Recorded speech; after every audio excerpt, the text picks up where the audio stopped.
Ang message po natin ngayong umaga is called Good Things Come to Those Who Wait. Ayan. Siyempre, pag salitang waiting, meron pa bang mas mahirap kesa sa mag-antay? Sino dito yung mag-a-agree na isa sa mga mahirap talagang gawin is yung mag-antay? You know, grabe, no? Pero tingnan mo natin, basahin mo natin isa sa mga sermon text natin in Book of Lamentations, chapter 3, verse 25. Ayan. The Lord is good to those who wait for Him, to the soul who seeks Him. Ayan.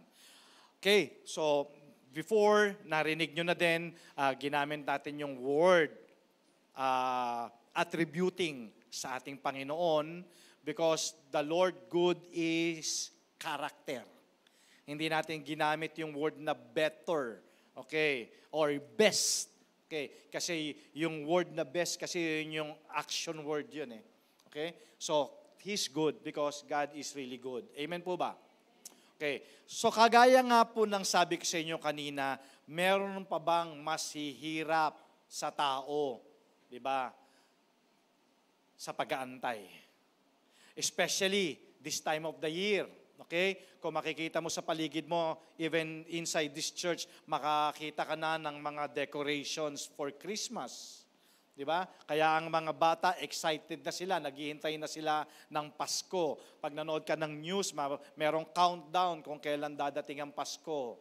Okay, so when you look around, hindi mo naman talaga sila masisisi. Okay, kasi nakakita na sila mga Christmas tree, Christmas light. Na-experience nyo na ba na nagtanong yung mga bata sa inyo kung ano ang reason bakit tayo naglalagay ng Christmas tree, Christmas light, di ba? Hindi mo sila mabiblame. Okay, so waiting for them is a challenge sa mga, especially sa mga kabataan.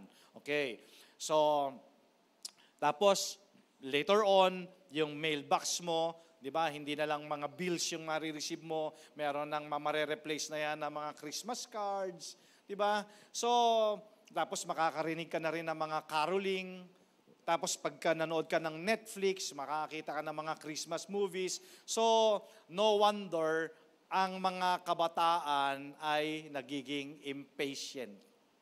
Kasi nga, surrounded sila ng mga signs ng mga dadating. Okay? At magiging impatient ng mga kabataan, gusto nilang ngayon na. Okay? So, pero hindi lang naman mga bata, di ba? Hindi lang mga bata ang impatient. Even mga adults, we're always waiting for something. Tama? Di ba? We're waiting for something. Alam mo nga, minsan, nagawa ko na tong illustrations na to. Gutom ka na, di ba? Gutom ka na, naghihintay ka ng pagkain. Na-realize mo ba from the time na ikaw ay namalengke, nag-ayos, nagluto, na-realize mo gaano katagal? From palengke, pinrepare yung pagkain, niluto, gaano katagal? May mga 2 hours, no? 2 hours ba? More. Depende sa lulutuin. Pero pag kinain mo, 10 minutes lang, no? Tama? Nare-realize mo ba yun? Ang tagal ng preparation, pero pag kinain mo, 10 minutes lang. Yung iba nga, 5 minutes lang eh. Diba? Pero is it really worth waiting? Yun yung pag-uusapan natin. Is it really worth waiting? Kasi sabi ko nga po sa inyo, nagiging impatient tayo waiting. Marami tayong mga ine-expect. Marami tayong mga inaantay. Ayan. Nakakaranas tayo na Lunes pa lang, ubos na yung allowance mo. No, mga youth, no? Di ba? Yung binigay na allowance sa'yo pang 1 week, pero Lunes pa lang ubos na, kaya naghihintay ka na agad na mag-weekend.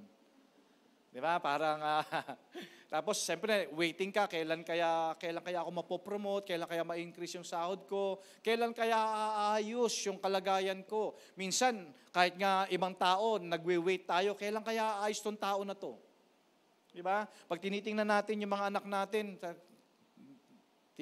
kailan kaya magmamature, mag-grow yung mga anak ko. Di ba? So, minsan nga malungkot, di ba? Minsan naisip mo pa, kailan kaya mamamatay itong tao na to? Di ba? O, umamin kayo, huwag kayong ano ha, umamin kayo, meron kayong mga tao na ganun yung paningin nyo. Di ba? Kailan kaya kukunin ni Lord tong tao na to? Di ba? Mainipin tayo, lalo na sa traffic. Especially, alam mo, lumabas kami, kailan ba? Kahapon ba yun? Talagang kahit saan ka pumunta ngayon, traffic.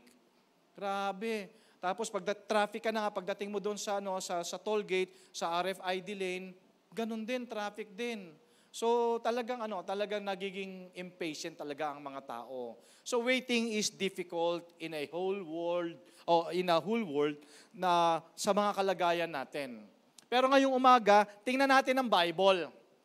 Okay, through James to help us find patience. So, pakisabi nga po, patience.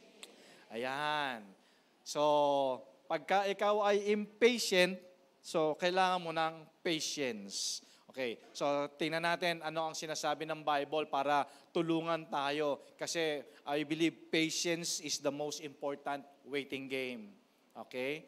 So, James teaches us that good things come to those who wait. With the rare combination of perspective. Okay, when we say perspective, sa Tagalog niyan, yung tamang pananaw. Okay, so importante pala yun. Importante pala yung tamang perspective. Okay, and perseverance sa patience. Okay. Alam niyo po, isa sa mga natutunan ko na gusto kong i-share sa inyo, having the proper perspective and expectation makes a big difference in how we wait. Ayan. Malaki pala ang kinalaman pala talaga nun. Yung pagtama yung pananaw mo, pagka tama yung expectation mo, malaki ang maitutulong nito sa pag-aantay natin. Kaya pag binasa mo yung sinulat ni James, sabi niya, be patient, brothers. Di ba? Be patient then, brothers. So, all the things that consume our time and attention, kung mapapansin mo, sa atin hindi lang naman siguro sa panahon natin ito, pero ito talaga yung mga bagay talaga na nako-consume yung time natin, nagiging mainipin tayo, di ba? Number one, syempre, yung kalagayan natin sa financial na status natin, gusto natin yumaman agad. Di ba? Gusto natin na magkaroon ka agad tayo ng ganito, yung mga possessions. Gusto natin, di tayo makatulog. Sino ito yung hindi ka makatulog kasi gusto mo nang mabili yung gustong-gusto mong bagay. Di ba? Hindi ka na makatulog, no? Di ba? Inaantay mo na. Tagal naman lumabas nitong ano na to. Gustong-gusto ko na talaga mabili to. Di ba? So, nako-consume yung time natin. Nagiging mainipin tayo, impatient tayo sa mga pleasures, di ba? Now, ang problema, hindi to nakakatulong sa pananampalataya natin. Kung ganun, kung mali yung ating perspective. Okay? So, in Book of James chapter 5 verse 7, samahan niyo po ako, sabi dito, be patient then brothers and sisters until the Lord's coming.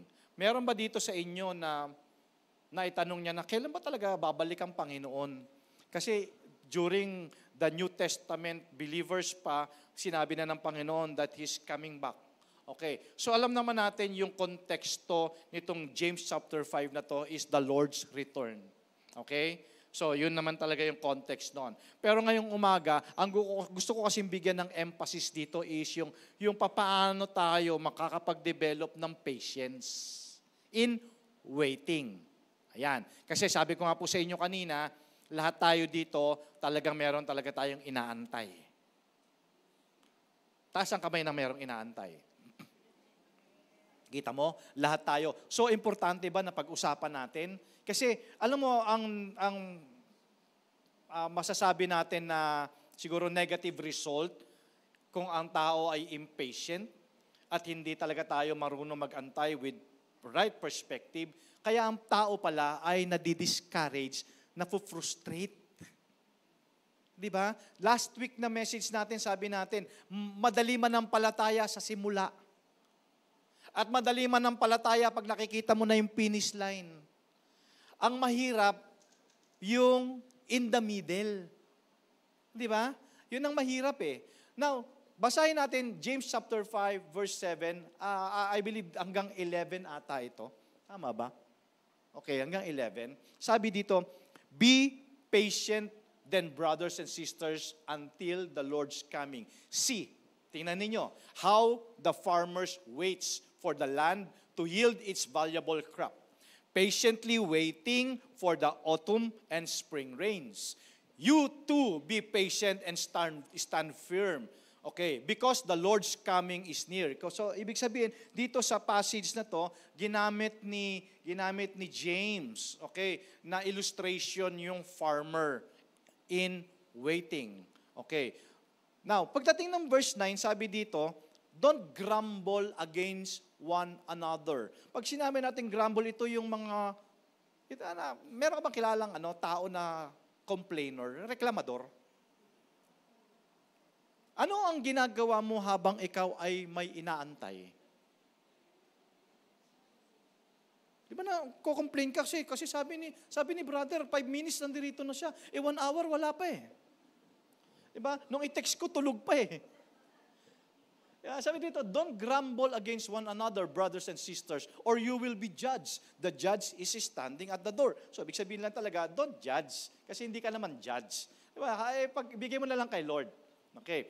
In verse 10, brothers and sisters, as an example of patience in the face of suffering. Ayan. So talagang importante talaga na marunong din talaga tayong mag-patience, especially in suffering. Okay. Take the prophets. So gumamit dito si James ng mga example ng mga prophets. Pag-uusapan natin mamaya yan.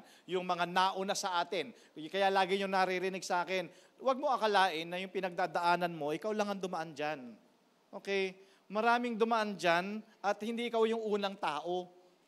Okay? Kaya sabi dito, take the prophets who spoke in the name of the Lord. Pero sabi sa verse 11, but as you know, we count as blessed. Okay? Talagang pinagpala talaga yung mga tao talaga na nagpe-persevere. Yung may tiyaga. Kaya di ba sabi nga, pag may tiyaga, galing. Amen. So you have heard of Job's perseverance. Okay, kilala ninyo si Job. Okay. And have seen what the Lord finally brought about. The Lord is full of compassion and mercy. Above all, my brothers and sisters, do not swear. Ayan na. So, grabe, no? Ang daming tinapik dito ni James. Dito rin, sabi dito, huwag ka mangako, huwag ka magsiswear. Okay, nasaksi ko ang langit at ang lupa or by anything else. All you need to say is simple as yes or no. Hello? Diba? Pag sinabi mong yes, yes ha. Mahirap kasi yung taong yes ngayon, mamaya no. Diba? Pabago-bago ng isip. Actually, pag binasa mo yung book ni James, may sinabi din dyan, yung mga tao na pabago-bago ng isip, hindi talaga pwedeng tumanggap eh. Okay? So otherwise, you will be condemned. Okay, so balikan natin in verse 7, ginamit ni James yung everyday scenario to illustrate his point. Sabi niya sa verse 7, see how the farmer waits. Kasi may issue dito talaga ng impatient. May issue talaga ng impatient, no? Kasi kita mo nga, tayo lang ngayon dito in this congregation, talagang aminin talaga natin na talagang ang hirap magantay. Napaka-mainipin natin, especially yung generation natin, yung mga generation natin, mga Gen Z ba tayo? Ano ba tayo? Ano naman generation ako? Minsan, natanong ko rin, Lord, ano bang generation na ako? Kasi hindi ko na alam kung anong generation ako eh. Di ba? Kasi hindi ko tuloy, alam kung ako eh. Yeah. So, see the farmer waits for the land to yield its valuable crop and how patient he is for the autumn and spring rain. So, ginamit niya to. Okay. Ibig sabihin, mga kapatid, listen ha, kasi issue ito ng pagiging impatient. Okay. Naniniwala ako, itong message na to, mas madali ito i-preach kaysa gawin. Ang hirap talaga. Maniwala kayo, ako din talaga, medyo meron din akong ng impatient din talaga eh. Okay? Pero sabi dito ni James, there are no shortcuts in farming. Kaya niya ginamit na illustration yung farmer. Kasi wala naman talagang shortcut. A farmer can do much to speed the growth of his crops. Totoo naman, di ba? Hindi kahit na anong gawin mo, hindi mo mapapabilis talaga yung pagsibol o paglago ng pananim mo kung ikaw ay farmer. Kahit na anong gamitin mong mga technology, hindi naman yan overnight sisibol. Okay? Kahit nga nung biology class natin, yung munggo, it takes at least 3 days pa rin, di ba? Okay. Kaya yung iba na nalangin kaninang umaga, gusto nila mamaya meron na. Kaya na-frustrate, na-disappoint kasi gusto mo agad-agad. Okay, when it comes to prayer. Pero kaya ng Diyos gawin yun, ha? I'm not limiting the power of God. Kaya niyang gawin yun. Ang pinag-pray mo ngayon, bigay ka agad sa'yo. Kaya niyang gawin yun. But it's rare. Okay. So a farmer cannot do much to speed the growth of his crops. Kasi nung unang panahon, nung panahon in ancient world, yung mga farmer, ang ginagawa nila, nagbibilang sila ng panahon, Now, at the end ng October, month of October, naghihintay sila ng ulan. Para yung ulan na yon, magsuserve yun na palalambutin niya yung lupa. Yun pala yun. So, ibig sabihin, kung ikaw ay farmer noong unang panahon, tsetsempohan mo mag-October, hintayin mo yung October rain. Ayan. Yung October rain kasi magpapalambot siya ng lupa. Okay. So, ang gagawin niya, magsisimula na siyang magbungkal ng lupa at magtanim. Then, maghihintay siya, tingnan nyo, October, pagdating naman ng March or April, nandyan na magsisimula na mag-bloom. Mag-bloom yung kanyang pananim. And then, yung farmer, maghihintay naman siya ngayon ng kanina October rain, ngayon yung spring rain naman. Pag sinabi mong spring rain, ito yung in-between ng summer at saka ng autumn. Palibasa kasi dito sa atin, wet and dry season lang tayo, kasi sa kanila 4 seasons sila. So, naghihintay naman sila ng spring rain. After nila magbungkal, maghihintay sila ng spring rain para naman mag-provide ng moisture. Para doon sa kanilang mga pananim. Pag hindi umulan, ibig sabihin, problema yon. Problema both sa craft, pananim nila at saka doon sa farmer. So therefore, anong ibig sabihin nito sa atin ngayon? Ibig sabihin nito, the farmer learned patience. Biro mo, naghintay ng ulan para lumambot yung lupa, para bungkalin, maghihintay ng ilang buwan para magtanim, maghihintay ng spring para magkaroon ng moisture para doon sa kanyang pananim. So, church, natutunan nitong farmer na to recognize na ang timing was out of his control. Tama ba? Anong ginawa ni farmer? He worked hard. Pero after na nagawa na niya lahat, ibinibigay niya na sa Panginoon, sa kamay ng Panginoon, ang mga bagay-bagay. Alam niya na ang pag-aalala, naniniwala ba kayo na habang ikaw ay nag-aantay, nagwo-worry ka? Alam niyo po, isa rin sa dinevelop ko sa life ko, while waiting, never kong kinwestiyon ang Panginoon. You know why? Questioning God's care and control wouldn't squeeze, diba? Even one drop of rain from the sky. Hindi makakatulong yung pag-aalala mo. Di makakatulong yung pagbe-blame mo o yung mga questions mo para mapabilis ang pagtubo ng inaantay mo. So, in view of the valuable crop, yung pananim nitong farmer na to, alam naman niya may panahon na ito ay tutubo, kailangan niya matutunan ang patience. So, isinulat ito ni James based sa kanyang observation, of course, by the Holy Spirit. Likewise, ito po ay may kinalaman sa atin today. Isinulat niya din ito para sa atin. To be patient and to stand firm. Kasi again, by worrying, by questioning God's wisdom and love, hindi mo mapapabilis. Do you agree? Kahit na mag-worry ka, di ba? Sunday pa lang ngayon, mag-worry ka, hindi, pag-gising mo bukas, hindi magiging Friday. Tama. May proseso. Dadaan ka muna ng Lunes. I hope na naintindihan niyo yung ano ko, yung metaphor ko, ha? Church. Na ang sinasabi ko lang is, kahit anong gawin mo, yung mga bagay especially na out of your control, mag-worry ka, questionin mo ang Panginoon, bakit wala, bakit matagal. Church, I'm telling you, hindi naman mapapabilis.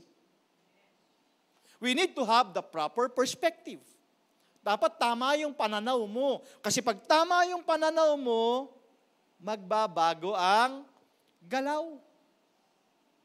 So kailangan nating matutunan, kaya isinulat ito para matutunan natin ngayon yung principle, yung paraan na ginawa ng farmer. Kasi ginamit ni James na example ng farmer in patience. In patience, yung principle ni farmer and then yung timing ni Lord. Combination yun. So, like the farmer, kung matututunan natin, tamang perspective, perseverance, church, good things come to those who wait. Maraming magagandang bagay na pwedeng mangyari pag marunong ka mag-antay. Pastor, ang tagal Kaya ngayon nga sinasabi ko Di ba? Totoo naman talaga, nakakainip. Pero do you agree kung sasabihin ko na waiting, kadalasan, naglilid ito sa maraming problema? Tama? Naglilid yan sa maraming problema. Ilang beses ka nang nagka-problema sa mga bagay na ipinilit mo? Na hindi pa panahon. Tanungin mo yung katabi mo. Tanungin mo sa kanya, ilang beses ka na napahamak? Saka pipilit mo.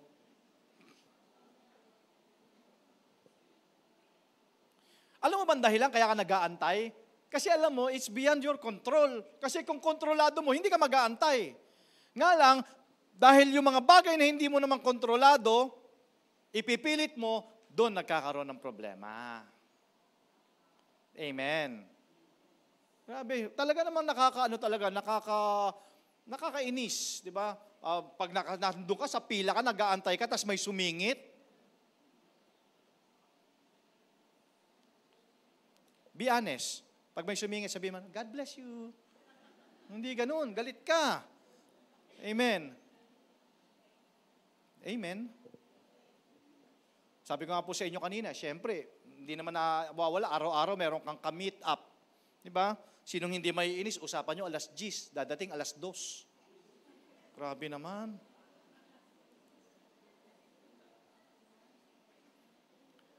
Naririnig mo ba yung sarili mo while waiting? Alam mo ba kung anong lumalabas sa bibig mo? You start to complain and to whine. Nandiyan na yung nagko-complain ka na, whining ka na, angal ka na ng angal. And it's true, kahit tayo mga Kristiyano, ganyan din ang ano. At naniniwala ko, ito yung experience ni James, kaya niya ito isinulat Di ba? Kanya sinulat kasi nakakita niya yung mga tao nagiging impatient na. Well, again, the context is waiting for the Lord's return. Okay, sabi nyo, that's the context of James' book doon sa chapter 5. Pero gusto ko nga bigyan dito ng emphasis is yung patience. Diba, kung magiging honest lang talaga tayo, sa totoo lang, siguro masasabi natin, isa ito sa mga kahinaan talaga natin. Isa to sa mga pinakamahirap na naggawin natin talaga. Kasi talagang ang bawat isa sa atin, naka-experience tayo ng pressure in anticipating or expecting something. Okay? Ang tanong, masama bang mag-expect kay Lord? No. Pag sinabi natin the word expect means umaasa ka. Okay? Umaasa ka, expect, and hope, magkaiba siya eh. Pero parang magkapatid, di ba? Kasi pag hoping, alam mo, si Lord yung pag-asa. Pag expecting, alam mo, meron kang inaasahan. Okay? So masama bang mag-expect kay Lord? No, it's not. Open your Bible, Isaiah chapter 40, verse 31. Sabi dito, but those who wait on the Lord shall renew their strength.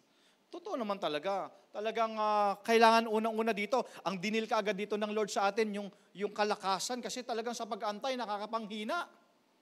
Di ba? Nakapanghina. Nung kailan ba magkasama kami mag-asawa, nandun kami sa parking. Nandun na yung mag-boyfriend, mag-girlfriend. Hindi ko alam kung nag-aaway ata sila. Walang parking. Hinihintay ko talaga na lumabas. Ang tagal. Ano ba itong talaga? CR na ako eh. Di ba?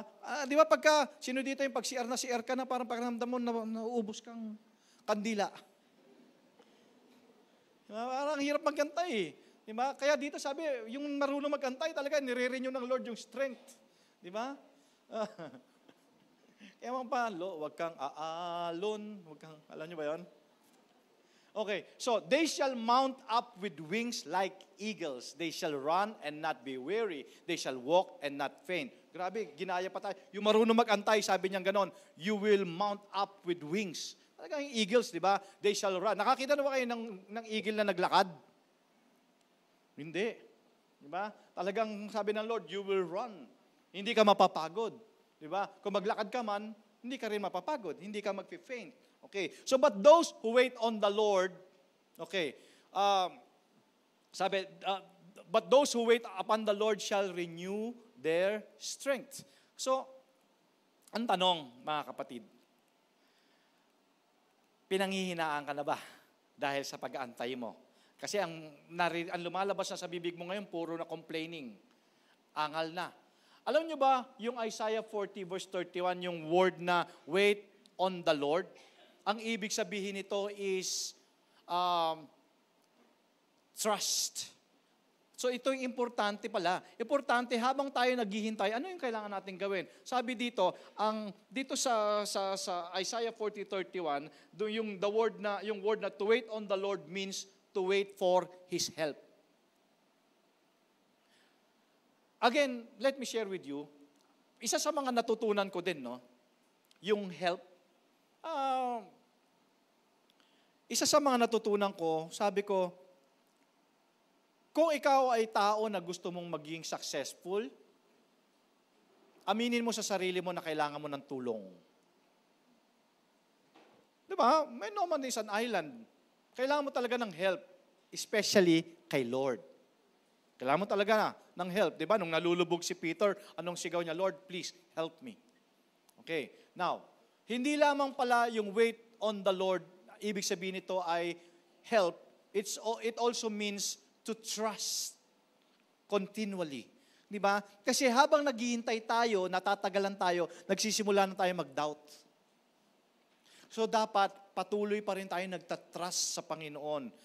Yung ating hope at saka yung confidence natin dapat hindi nagbabago. So ito yung sinasabi natin, having the proper perspective and expectations makes a big difference in how we wait. So, ibig sabihin, habang naghihintay ka, instead of complaining, murmuring, grumbling, di ba, patuloy ka na lang umasa, magtiwala, tapos yung hope at saka yung confidence mo, dapat hindi nawawala yun sa Panginoon. Amen? Yun ang gagawin mo habang nag-aantay ka. Kasi, hindi lang naman ikaw ang nag-aantay. Marami tayong nag-aantay. Amen? So, knowing human nature, ito naman, dinil din ito ni James. Di ba? In book of James chapter 5 verse 9. Ano sabi niya? Bigla siya nag-jump dito. Don't grumble against one another. Kasi human tendency natin ito eh. Minsan, hindi lang pala while waiting, ganun din tayo sa kapwa natin, grumbling tayo. Kaya sabi niya, don't grumble against one another, brothers and sisters, and you will be judged. Now, tingnan mo ang ibig sabihin nito is, pag ikaw waiting, frustrated, disappointed, ang tendency niyan, naghahanap ka na ng pagsasabihan. Na-experience mo na ba yon? Yung taong may problema na lagi na lang nagtotro sa'yo ng problem? Alam mo ba, ang tawag doon is impartation? Nai-impart? Diba? Ang saya-saya mong gumising, na-realize mo nung tanghali, may problema ka na din. Pero hindi mo problema.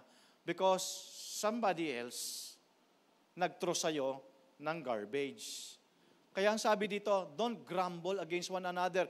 Kesa magsabi ka na magsabi ng problema sa ibang tao, ba't di ka na lang kay Lord magsabi? Tama? Kay Lord ka lumapit.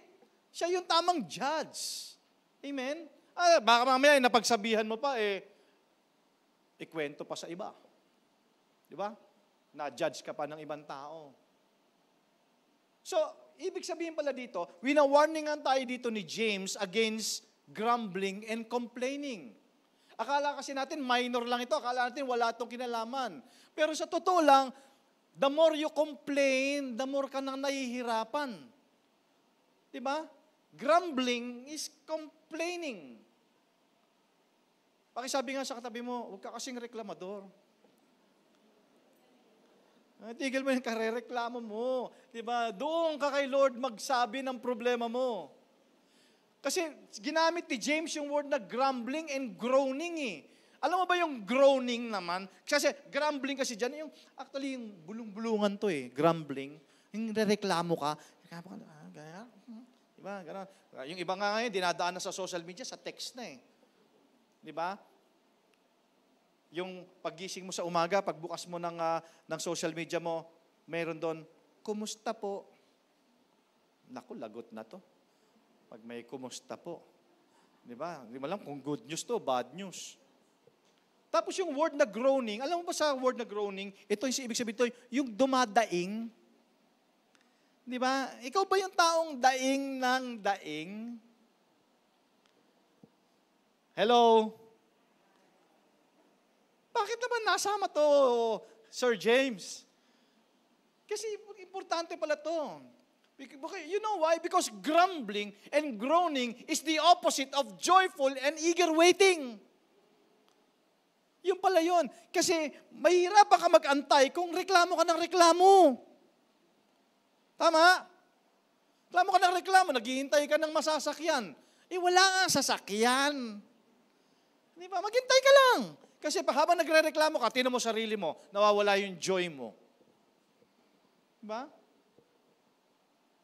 In fact, when we grumble against other believers, na dapat nga, nagtutulong-tulong tayo, ma-encourage natin ang bawat isa na mag-antay, ang nangyayari nun, pareho na kayo ngayon, nagiging complainer.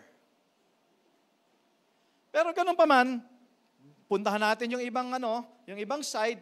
Therefore, maging patient din naman tayo, especially with one another. Yun din naman ang gustong sabihin ni James. Di ba? Grumbling tayo Grumbling ng grumbling. Di ba? So, pero ang sabi rin naman ni James, maging pasensyoso din naman kayo sa iba. Di ba? Kasi, bakit kasi sa ibang tao ang, di ba? Ba't ganun tayo? Pag sa ibang tao, ang pasyensya natin. Nakasuot tayo ng mask. Di ba? Pero bakit pagdating sa bahay, wala na tayong patience? Amen. Gusto mo malaman kung ikaw yung taong pasensyoso, tanungin mo yung asawa mo. Tanungin mo. Pasensyoso ba ako? Ay, tumigil-tigil ka nga dyan. Di ba? Totoo, no? Pag sa ibang tao, ang taas ng patience natin. Di ba? Totoo yun. Maniwala ka sa akin. Di ba? Pag ibang tao, late na ng 1 oras. Kanina ka pa? Okay lang. Pero pag asawa na late lang ng 5 minutes, para na, di ba? Tama ba sinasabi ko? Ganun. Pag sa ibang tao, taas-taas ng patience mo. Kaya sabi tuloy sa'yo, sana ibang tao na lang ako. Bato-bato sa langit, pag tinamaan, ikaw na yon. So if patience is such a rare virtue, kasi sabi nila, patience is a virtue. So ano ba yung sekreto para magkaroon tayo nito? Okay, unang-una, isipin mo, think back to our proper perspective. Ano yung proper perspective? Sabi natin kanina, patience begins with unwavering trust. Yun. Kailangan hindi nagbabago yung pagtitiwala mo sa Panginoon. Okay? And it continues with recognizing that patience is product of God's grace. Ang patience, hindi yan talent at hindi yan inborn sa tao. Di ba? Hindi inborn yan. Yung pinanganak ka, may patience ka na. Nga, siguro konti, pero hindi po inborn yan. Kasi alam mo ba, sabi ng Bible, yan ay fruit ng Holy Spirit. Galatians 5:22-23. But the fruit of the Spirit. Okay, bago natin continue. Naalala mo ba nung wala ka pa kay Lord? Okay hindi tayo promoting ng perfection but we are promoting progression. Again lagi nyo naririnig yan. Okay, not perfection but progression. Naalala mo ba nung wala ka pa kay Lord? Grabe, wala kang pasensya. Pero nung tinanggap mo ang Panginoon, ikaw ay naging templo na nahana sa iyong banal na spirito, nakita mo na.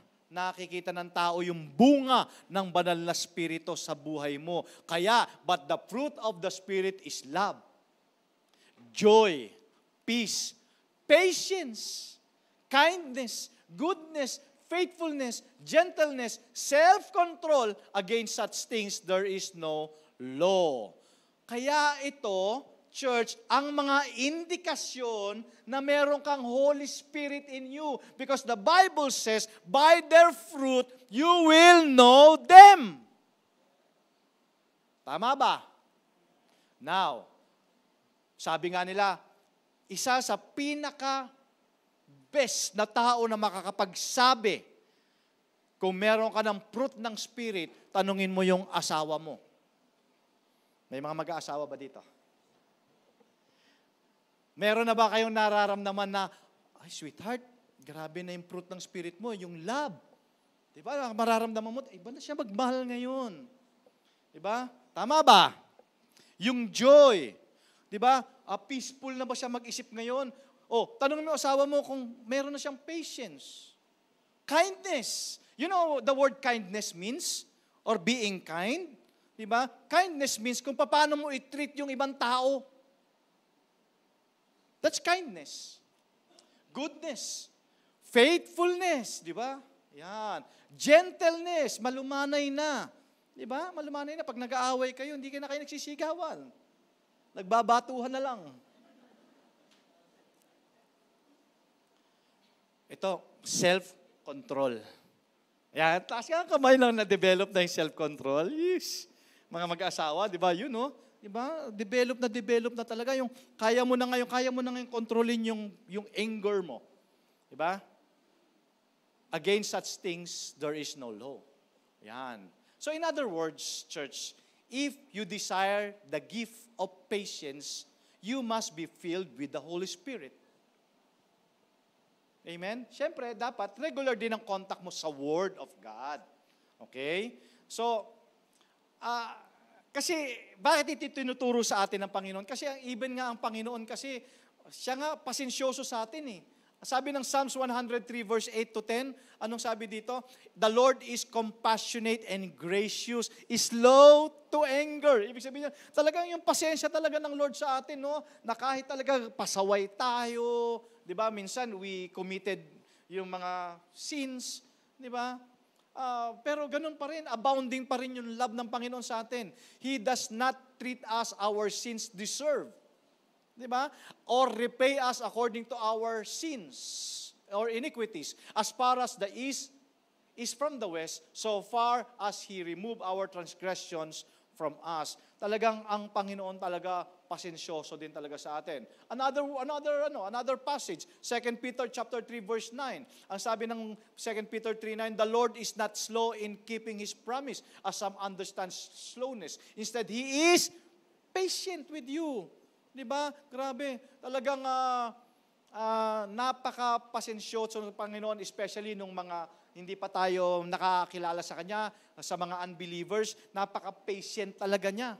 Di ba? Kasi sabi nga dito, not wanting anyone to perish, but everyone to come to repentance. Kaya yung mga loved ones talaga natin na hindi pa nakakilala sa Panginoon, keep on praying. Keep on praying kasi yung patience talaga ng Lord, nag-aantay talaga ang Lord talaga sa kanila na mag-receive at mag-accept. He's so patient. Sabi niya, kasi ayoko kahit isa may mapahamak.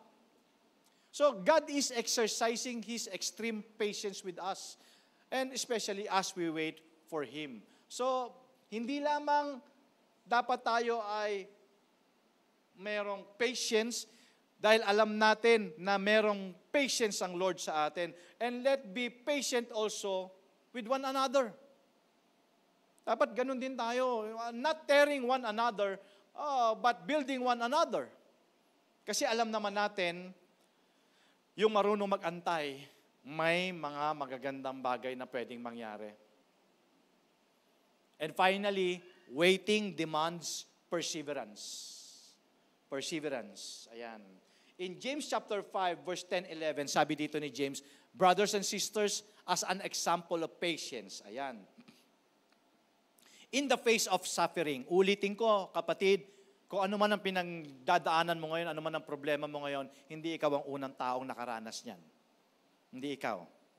Hindi ikaw ang unang binrake ng boyfriend. Hindi ikaw ang unang binrake ng girlfriend. Tama. Hindi ikaw ang una. Kaya sabi dito, itong mga tao na to, nagkaroon sila ng patience in the face of suffering. Take the prophets who spoke in the name of the Lord. Pero as you know, we count as blessed. Talagang may pagpapala talaga eh. May blessing talaga to those who have persevered. You have heard of Job's perseverance. Ayan na, pumasok na si James. Ginamit niya ng example si Job.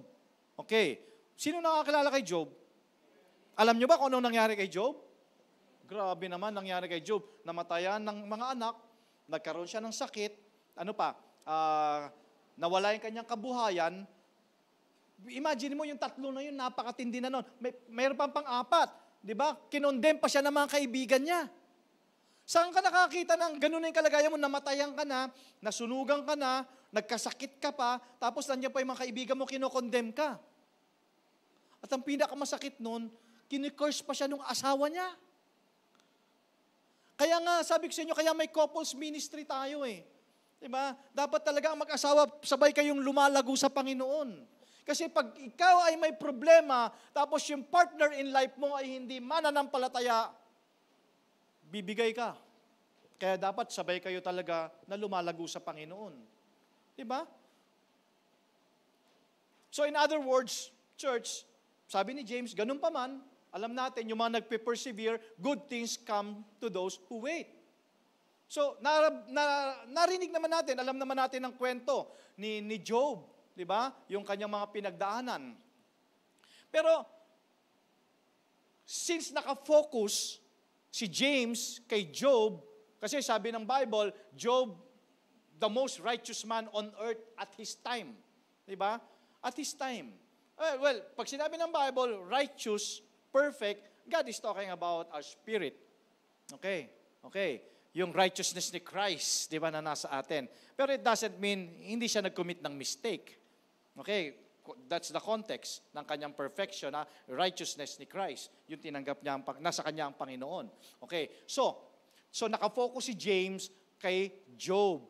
Pero, church, even in the most of almost unimaginable suffering, Job trusted God's wisdom and love. At ibinigay niya sa Panginoon lahat ng kanyang mga troubles. Diba? Over to God.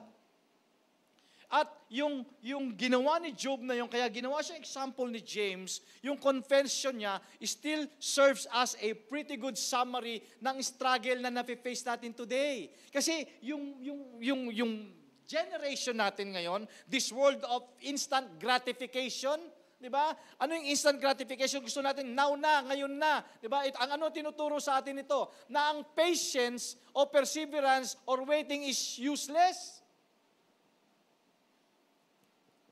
Yun ang tinuturo sa atin ng sense of gratification ng mundong ito sa atin ngayon, 'di ba? Now, you remember sa Bible, ito si Simeon.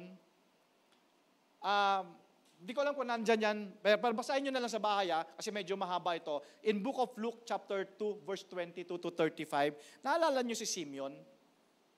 'Di ba? Na siya po ay nanalangin. Hindi siya masyadong sikat sa Bible, pero grabe din naman itong tao na to mag-antay. 'Di ba? Na ang prayer niya in Luke 22, sabi niya, Lord, gusto kong literally itong si Simeon na to, inintay niya yung kapanganakan ni Jesus. And because of his eagerness to wait, ang promise ng Lord sa kanya, sige, hindi ka pa mamamatay hanggat hindi mo nakikita yung pangako. Biro mo, inantay niya talaga yon hanggang sa mahawakan niya sa kanyang mga kamay. Kaya sabi niya kay Lord, yes Lord, ngayong nahawakan ko na, pwede mo na akong kunin. Pero sa atin ngayon, gusto kong sabihin sa iyo, yung pag-aantay mo, kagaya ni Simeon, kasi sabi ni Simeon, Lord, gusto kong makita yung salvation. O si Christ, the birth of Christ. Kaya sabi sa kanya ni Lord, o sige, hindi mo na kita kukunin hanggat wala pa yung pangako, hindi pa nakikita. Ngayong umaga, ano inaantay mo? Ano inaantay mo? Paano kung sabihin ng Lord sa iyo ngayong umaga, sige, hanggat hindi mo pa nakukuha, hindi pa kita kukunin. Amen?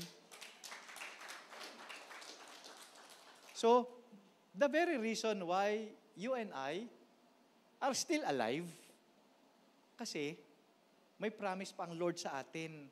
So just keep waiting. Amen? Merong magandang mangyayari sa mga marunong mag-antay. You remember David? Pinangakuan siya ng Panginoon na siya ay magiging hari ng bayan ng Israel. Di ba nag-antay siya? Inagaw ba niya yung throne? Hindi. Nag-antay si David ng tamang panahon na sabihin ng Panginoon, okay, this is the time. Hindi niya inagaw. Hindi niya inagaw yung throne kay Saul. So, sabi mo sa katabi mo, wag mga agaw. Matuto magantay. Wait for your turn. Amen? You remember the woman bleeding for 12 years. Nung marinig niya na si Jesus ay dadaan doon sa kalye na yon, I believe, matagal siya nag-antay doon para hindi niya ma-miss. Tama. May maganda bang pwedeng mangyari pag marunong ka mag-antay? You remember Nicodemus.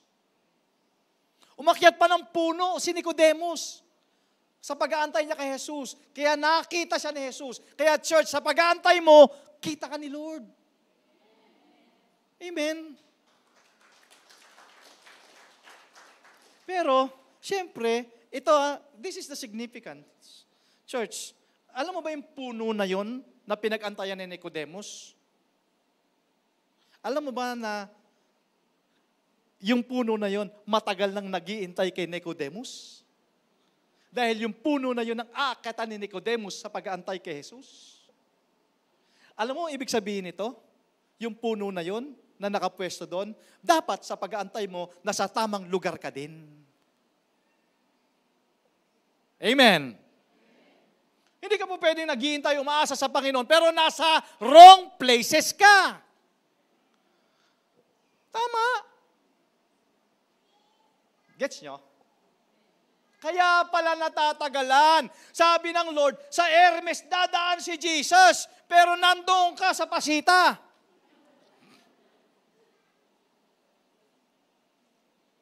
Wrong place. So, Pastor, anong tamang lugar? Ito, ang tamang lugar, sa presensya ng Panginoon. Habang nag-aantay ka, worship while waiting. Praying while waiting. That's the right place. You remember Abraham? He waited for 25 long years. Pero sabi ng Bible, hindi nag-waver yung faith niya. So, ibig sabihin, sa pag-aantay natin, dapat hindi mag-waver yung faith natin. Hindi dapat nagbabago yung pagtitiwala natin sa Panginoon. So, kanina sabi natin, kung ikaw ay bata, alam ko mainipin ka. But whether you are 7 years old or 70 years old, alam ko waiting is not easy. But James reminds us that good things come to those who wait. Amen. So nagsisimula pala yan sa tamang pananaw, right perspective, and it continues with perseverance. Diba? Perseverance. Church, before we end, alam ko, it's always worth waiting sa Panginoon. Basta tama yung perspective mo. Tamang pananaw. Alam mo na kung may problema ka, alam mo matatapos din yan. Kung meron kang iniintay, alam mo dadating din yan. It's beyond your control. Kaya sabi, gayahin nyo ang mga farmer, pasensyoso sila. Nag-aantay sila. Pero sabi nga, after ginawa na ng lahat yung farmer, nagawa niya ng lahat. So ano gagawin mo? So bigay mo na kay Lord. Amen. Yung mga bagay na beyond your control, meron Diyos na nandoon na may control. Yung bagyo, wala man tayong magagawa doon. Hindi ko kaya magpahinto ng hangin. Electric fan, pwede. Patayin mo, hinto hangin yan. Pero in reality, si Lord talaga may control ng lahat. Yung sabi ng Isaiah 40:31 na, wait on the Lord, ibig sabihin, Panginoon, mga kapatid, patuloy tayong humingi ng tulong sa Panginoon. Patuloy tayong magtiwala sa Panginoon, mag-hope tayo kay Lord, at saka yung confidence natin, alam natin na nandyan ang Panginoon at hindi niya tayo pababayaan. Amen? Again, before I end,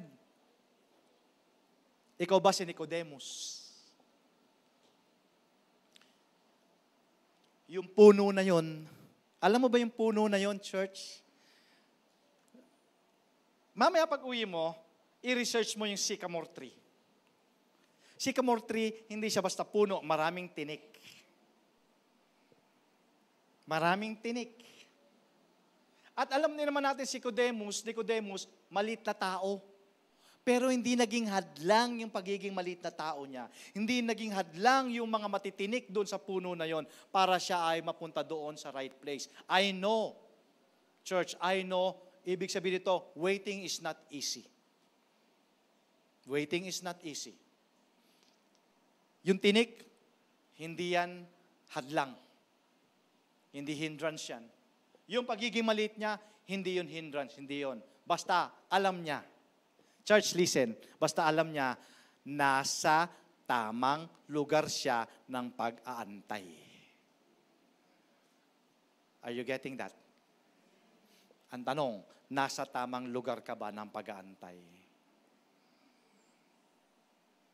Bago tayo kumanta, tapikin mo yung katabi mo, sabi mo sa kanya, dapat nasa tamang lugar ka ng pag-aantay.